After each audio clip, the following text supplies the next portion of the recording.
Let's build a lamp.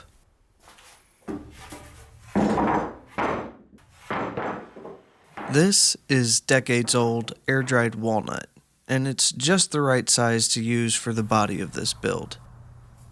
Some hear walnut and think how gorgeous it is, how easy it is to tool, or how annoyingly overused it is on every big YouTube channel. Well, my channel isn't big, and this is no ordinary walnut. It's ordinary in walnut terms, but it's full of defects and inclusions that I have to work around to make this thing possible. All things considered, I found myself in another build with no plans. Just an idea in my head and an inherent need to avoid math at all costs. Which brings me to the idea of a lamp in the first place. I pride myself as a furniture builder, but many argue that lamps are just decor, which is like furniture's second cousin. So how do I make a lamp like furniture? I make it complicated, because that's somehow logical.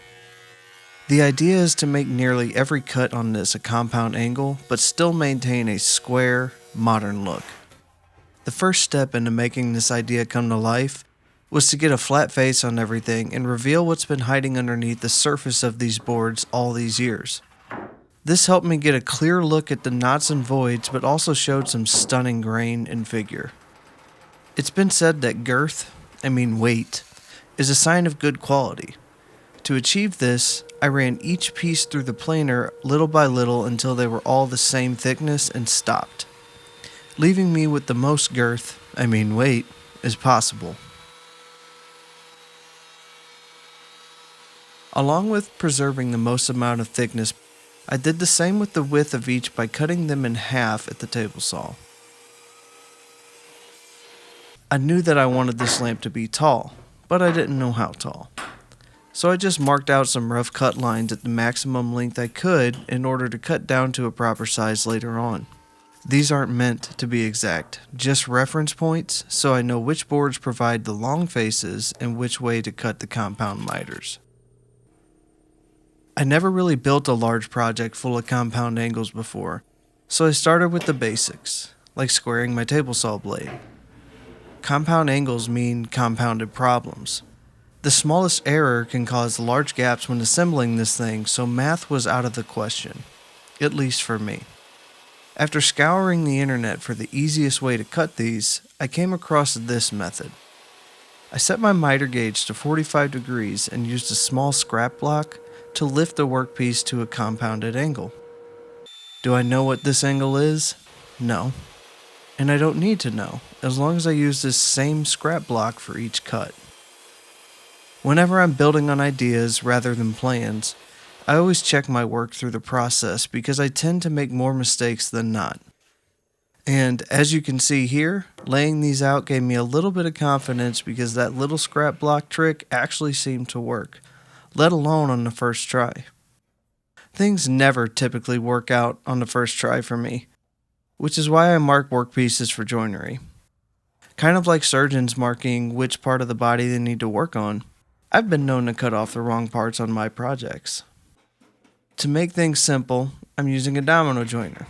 I know, this makes me a woodworking brat or a talentless tool junkie, but I can't deny how well it works. Most people complain when they see this thing, but I'm here to offer a good workaround if you don't have one. It's actually pretty easy. If you just check the description, there should be a link there for you to purchase one for yourself. Glue-ups of any sort of miter have always been a weak point for me, and these dominoes drastically improve my efficiency. From what I understand, they add a bit of strength as well, and it's honestly a little fun to use and satisfying to click these pieces together.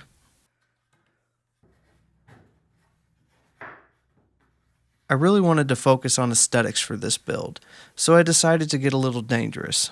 In my mind, I imagined angles everywhere, even on the face. So I ran both sides of each face through the table saw with a slight tilt to the blade. This is just a personal choice to add to depth, and it does nothing for function. As woodworkers, we like to save all types of scraps, especially when it's a nice wood like walnut. Saving scraps from earlier helped me with this glue up as I made these little clamping cauls to match the angles for the clamps to easily grasp, and it actually helped apply adequate pressure. Let's set this to the side to dry while we work on the base.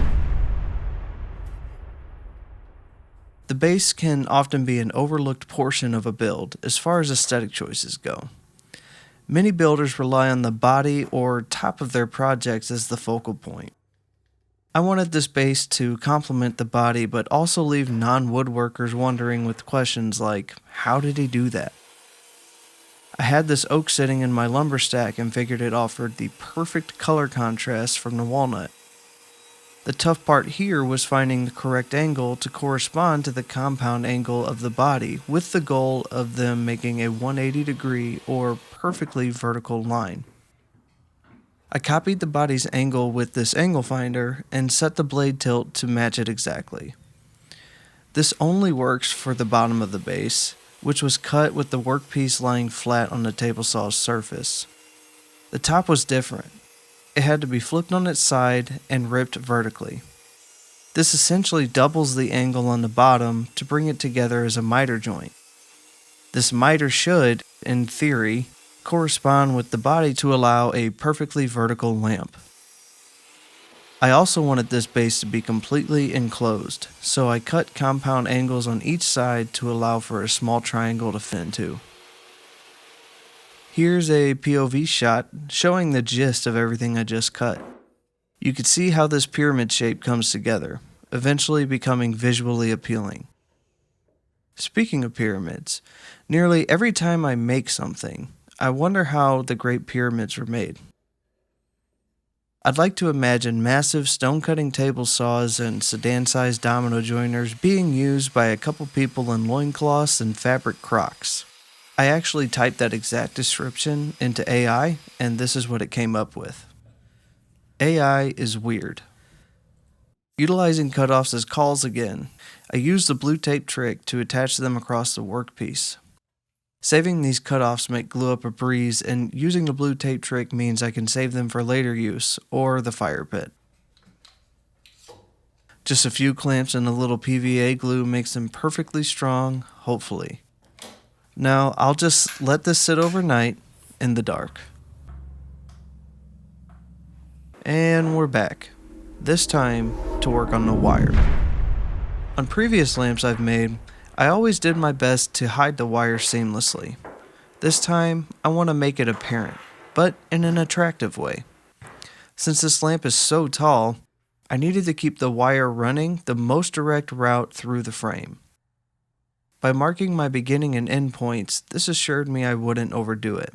Although this build in itself could be considered overdoing it, the more I looked at it as I progressed, the less I believed it would actually fit in my house.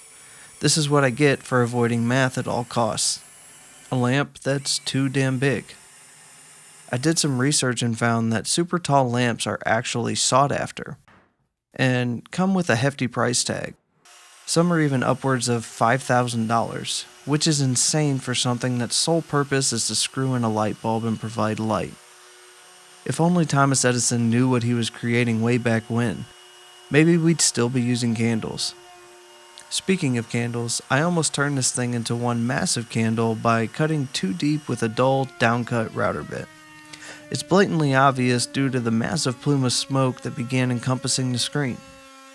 I know, I should have worn a respirator, especially since I can be a heavy mouth breather when I'm focused. Moving from the body, the wire needed to transfer seamlessly to the base. I achieved this by drilling a large hole in the center, followed by a smaller one that went all the way through. The more I think about it, I probably could have just done the larger hole all the way through, but this way just seemed right. This whole portion will be covered by the walnut anyways, so more on that later.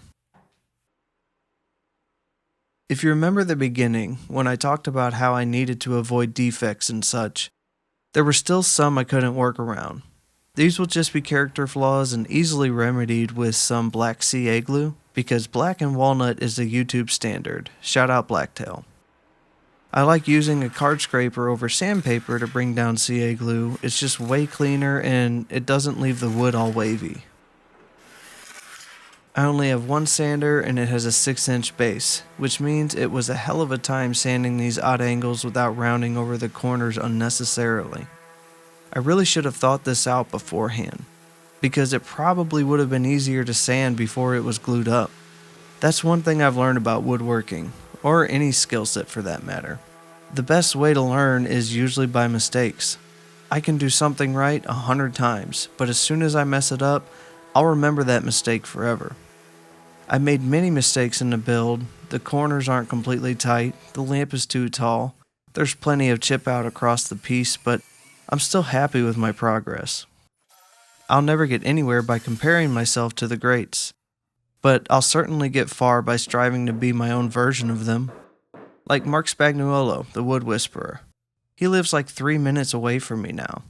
I've offered free labor to learn from him, but he kindly denied. I mean, I get it. I'm a 32-year-old cop. Probably not what he wants in his shop, but I guess it could be worse. To cover up the wire, I'm using a thin strip of walnut which was actually a cut off from the milling process. I figured it would be a nice touch to complement the miters on the back by matching it with a handsaw. Since it's from the same piece of wood, it should have a pretty nice color match as well. I didn't want to overcomplicate glue up, so I just used blue tape to clamp it in place. Once again, it's edge to edge grain, so not too much pressure was required here. The final piece of wood that needed to be cut was the hardware support. The rest of this build has been slightly complicated, so the most visible piece needed the same amount of attention. I was thinking beveled cuts on all sides to tie in to the rest of the body. I mean, a solid chunk of wood wouldn't be aesthetically pleasing. You can't fit a square peg through an angled hole. This hardware mount was too small to cut some of the angles on the table saw, so I opted for the old school route. Sometimes power tools just aren't the answer. I bought this little handsaw a while back to use as a fret slotting saw for guitar building, and it's honestly never failed me. If I was a patient man, I'd use it quite often. But that's just it. I'm not a patient man. And for some reason, I chose woodworking as my hobby. I swear, making stuff requires so much patience, which is why I convinced my wife to let me buy fancy tools by using safety as a sales pitch. And don't act like you've never done it. And don't worry, she definitely knows at this point. I slapped together this quick jig for the final cuts on this piece. Using the same method for the base, I copied the compound angle from the body and vertically cut the hardware mount so the hardware could be, well, vertical. I'm not sure a crooked lampshade or light bulb is ideal for something aiming to be symmetrical, so these cuts were crucial. This thing turned out pretty slick. I drilled some holes off camera and their purpose is not only to run the wire through, but to mount the hardware as well. After feeding the wire through the mount, it was as easy as gluing into place with some blue tape again. That's the worst part about lamps though. You have to feed the wire through before gluing anything up if you want it to be seamless. Some final cleanup was in order with the chisel to make sure the base mounts to the body cleanly. This specific part was just the wire cover and it was protruding a little too far. Using a spacer block, I glued the body to the base by setting it in place and driving some screws through the back off camera. Yes, I use screws. Tell me why it's a bad idea in the comments and I'll be sure to tell you why I don't care. You gotta admit, that's a pretty cool looking transition though. I finally got to throw some finish on this thing and watch it come to life. The color change is insane and really popped the contrast between the oak, walnut, and brass hardware. I'm not actually going to mention what finish I used, but I'll send a free piece of used sandpaper to whoever guesses it right first. I screwed in a light bulb, I placed a store-bought lampshade on the top, and experienced the second most ultimate satisfaction life has to bring by turning it on for the first time. Without further ado, lamp.